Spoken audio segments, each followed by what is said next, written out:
You finally save up and buy the exact thing you've wanted for months. For a day or two, it feels right, but then a quiet, familiar emptiness creeps back in. Most of us live in a state of someday. We tell ourselves that our happiness is waiting on the other side of a specific purchase or a certain milestone, and a farm, and a perfect marriage. They got exactly what they asked for, but within months, the estate felt hollow. The farm became a source of constant stress, and the marriage lost its spark. The brothers found that their new lives weren't a cure for their old feelings. It turns out that having everything you want doesn't necessarily change the way you feel when you wake up in the morning. A king and his minister were walking through the countryside when they spotted a local farmer. Even though the man had very little, his family was laughing and dancing together with a kind of fierce joy. The king couldn't understand it. He had every resource imaginable and felt no peace. Yet this man had almost nothing and seemed to have everything. The minister explained it simply. The farmer was only happy because he wasn't yet a member of the 99 Club. To show the king what he meant, the minister made a proposal. He asked for 99 gold coins and 6 months to change the way the farmer saw his world. The plan was to show how easily a person's contentment can break when they are given almost, but not quite, everything. That night, the minister left a bag of gold near the farmer's door. When the farmer found it the next morning, he and his family shouted with excitement, unable to believe their luck. But then they started to count. 1, 2, 50.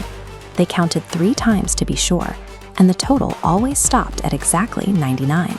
It was 1 coin short of a perfect 100. In that moment, the farmer's world changed. He stopped looking at the 99 coins he owned and started fixating entirely on the single missing coin he didn't. He decided right then that he would work harder than ever, sacrificing his rest and his time with his family to earn that final coin and finish the set.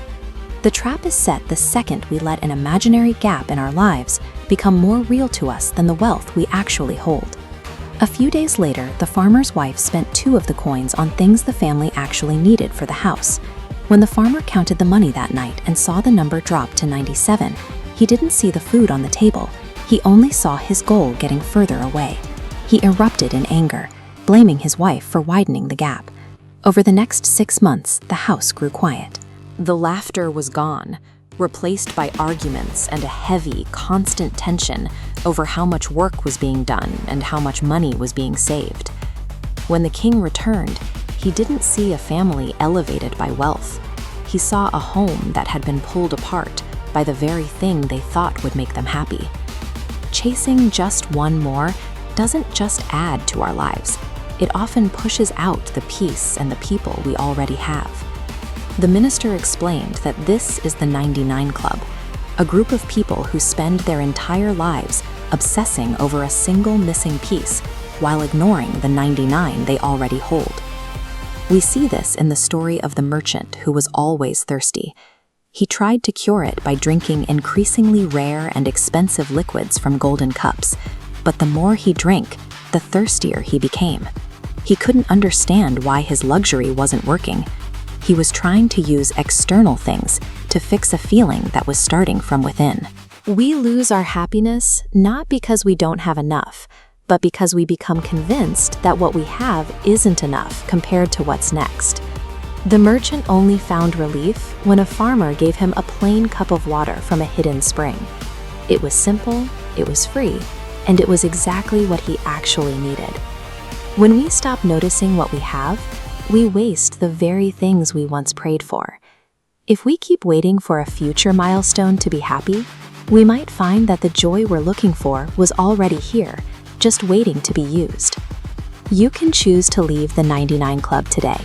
It starts by deciding to be grateful for the 99 coins in your hands right now, before the pursuit of the 100th coin takes them away.